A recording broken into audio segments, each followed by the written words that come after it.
All right, diving in today, folks, and we are tackling a pretty big one.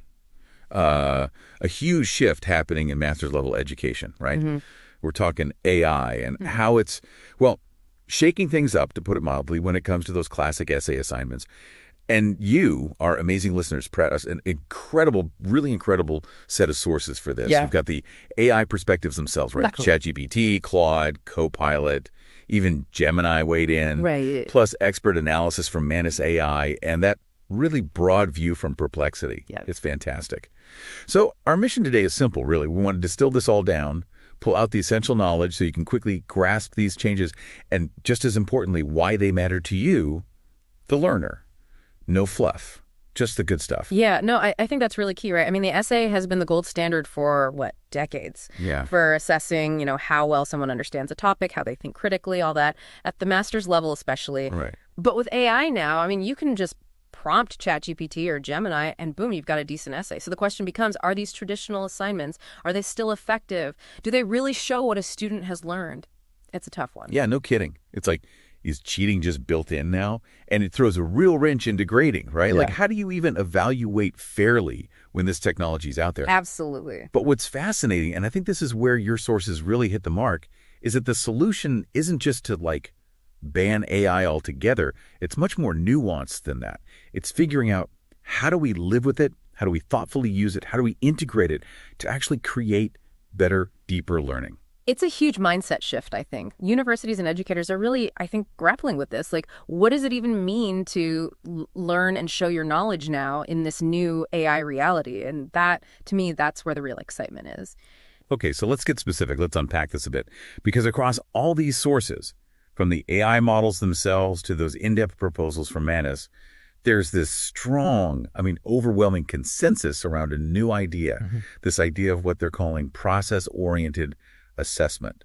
So it's not just about that final polished essay anymore. It's about everything that leads up to it. Exactly. And if you think about it, that makes a lot of sense, right? I mean, the process, the research, the critical thinking you do, the way you refine your ideas, that's where the real learning happens. The final essay is just one little snapshot of that whole journey. Totally. So the sources give us some really concrete examples of what this looks like in practice. For instance, requiring students to document their entire research process, every step, with annotated bibliographies. Both Claude and CoPilot were really big on this. It's like, show your work, like back in math class. And what's really interesting there is that documentation, it becomes a record of your learning journey, right? Like, educators can see the sources you engaged with, the rabbit holes you went down, the decisions you made along the way. It's fascinating. Oh, absolutely. And it's not just listing sources either. Claude also talked about having multiple checkpoints throughout the assignment, each with a reflection component. So you're not just handing in a draft and moving on. You're stopping, thinking about what you've done, how your understanding has changed, where you got stuck. Oh, and peer review, that was a big one for Claude, too. Yeah. So bringing in that collaborative element, getting feedback from your classmates, looking at their work. Yeah, absolutely. Yeah. How does that change things, right? How does looking at other people's work and having your own work critiqued, how does that contribute to a deeper grasp of the subject? Right. And then on the AI side of things, ChatGPT actually suggested, get this, submitting AI use logs, like literally detailing how you use the AI, what prompts you used, how you checked if the output was even accurate. It's like transparency is key here. Right. Like, own up to it. Don't hide it. But think critically about what it's giving you. Yeah, take responsibility. Right. Engage critically. Don't just blindly accept whatever the AI spits out. You got to question it, judge it, understand its limitations. Totally. And then both ChatGPT and CoPilot went a step further, suggesting you actually include self-reflection on how using AI has impacted your learning. Did it make things too easy? Did it lead you down the wrong path? Did it maybe hinder your own ability to think through the problem? That's deep. That's metacognition, right? Thinking about your own thinking is so important. And again, if you connect it back to the big picture, the self-reflection, it makes you more aware of how you learn, how technology shapes that process. It helps you use AI more consciously, more deliberately. Totally. And Claude had this really comprehensive example, like a step-by-step thing, with their idea of staged assessment. They're talking initial research proposal, then a draft where you clearly mark any AI-generated content and add your own self-critique, and then the final submission with a reflection on the whole journey. It's pretty holistic. And it builds in so many opportunities for feedback and reflection, right? You can course correct along the way. It's much more like how knowledge actually develops in the real world, through cycles of exploring, creating, and refining. Yeah, that's a great point. And CoPilot kind of echoes this with their focus on process documentation, like submitting all your drafts, different versions of your work, your annotated sources. It's all about showing how your thinking has evolved over time. Manus AI even mentioned using learning journals, like keeping a log of your engagement with the material. And I think that's a huge benefit for you, the learner. It shifts the focus from just getting to the end, finishing the paper, to really understanding the topic and your own learning process. It's about deeper insights, not just a grade. Okay, so let's shift gears a bit. Let's talk about another really cool idea that came up a lot in these sources. AI is a collaborative learning tool. Not just something to, maybe cut corners with, but something you can actually partner with to learn. This is where it gets really exciting. Absolutely. It's not just about generating text. It's about using AI to think more deeply, to analyze more effectively, like a partner in the learning process. So ChatGPT and Gemini, they both suggested this. Use AI-generated responses as a starting point, but then have students critique them. Identify what's good, what biases might be there, what's missing. Really flip the script. It's active learning, right? You're not just passively absorbing. You're evaluating, breaking down AI-generated content. It really sharpens your analytical skills. Yeah.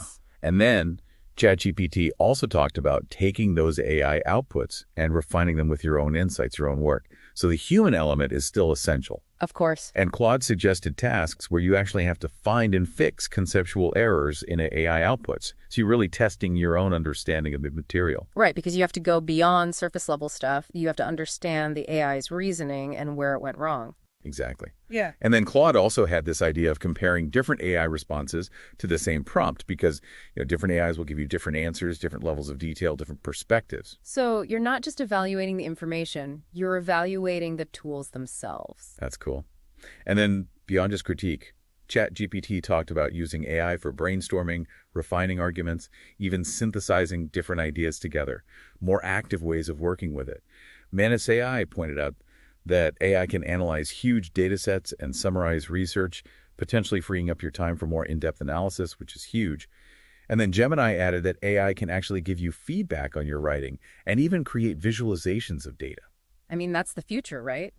Knowing how to work with AI. And by bringing this into education, we're preparing you, the learner, for that future. It brings us to personalization, right? Because your sources were really big on moving away from those generic essay topics that AI can just crank out. Exactly. It's got to be unique. It's got to be you. AI can't replicate your own experiences and insights. So Claude had some great examples like connect what you're learning to your own professional background or your home country. Instantly makes it more relevant. Or require primary research, your own case studies. AI can't fake that. And bringing in local knowledge, that was another one. It makes it real. It makes it matter. When you can see how it relates to you, you understand it better. You remember it better. Totally. And Gemini was all about formulating specific, novel research questions, like questions that haven't been asked and answered a million times online. CoPilot suggested analyzing current issues, comparing different viewpoints on recent events, stuff that requires up-to-the-minute understanding. And Manus AI had some really compelling examples, like developing climate resilience plans for specific regions, or even crafting your own personal leadership philosophy. That's high-level thinking, right? You're synthesizing, you're applying knowledge, you're using your own judgment. Yeah, no kidding. And Perplexity even chimed in here, talking about the importance of linking AI-generated content with specific class discussions, your own personal experiences, issues in your local community. It's all about making it real, making it individual. And this all directly benefits you, the learner. It's engaging, it's relevant to your goals, and ultimately, you learn more deeply. Okay, but now the big question. Yeah. How do we actually make this happen? How does this change roll out? Because universities can't just flip a switch overnight, right? No, it's got to be a process, a well-thought-out plan. So faculty training was a huge one. ChatGPT, Gemini, Manus, they all stress that. Teachers need to learn how to use AI effectively, how to design these new kinds of assessments. And clear guidelines, institutional policies, almost everyone mentioned that. You got to have clear rules on how AI can be used, make sure it's fair, make sure it's consistent. It sets the ground rules, right, for both instructors and students. It makes it clear what's okay, how to use AI ethically. Exactly. And Manus and Perplexity even talked about developing AI assessment skills, which is interesting. Yeah, like a whole new rubric for evaluating work in the AI age. Then, of course, AI literacy education for students is crucial. ChatGPT, Gemini, Manus again, they all recommended workshops to help students use AI critically and ethically. And they all emphasize the importance of going slow, implementing these changes gradually, piloting things, constantly reviewing and refining. And Manus specifically highlighted the importance of faculty collaboration, sharing what works, building a community of practice around this. Which is really encouraging, right? It shows that this is a journey we're all on together, figuring it out as we go. Totally. So to sum it all up for you, the learner, the future of academic assessment. With AI in the mix, it's not about getting rid of essays, but about transforming them. It's about shifting the focus to the process, to your journey, encouraging you to think critically about AI, designing tasks that are more personal and meaningful to you, and being mindful of the bigger implications of this technology. And the big takeaway, the aha moment here, is that AI, when used right, with intention, can actually make you a better learner.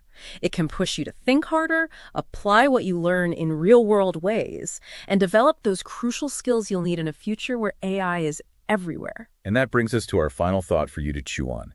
As AI keeps evolving at this crazy pace, how do we redefine originality? How do we rethink academic achievement? Not just in education, but in every field where we create new knowledge. How do we measure success in an AI-powered world? Something to think about. Thanks for diving deep with us today. Thanks for having me. Of course.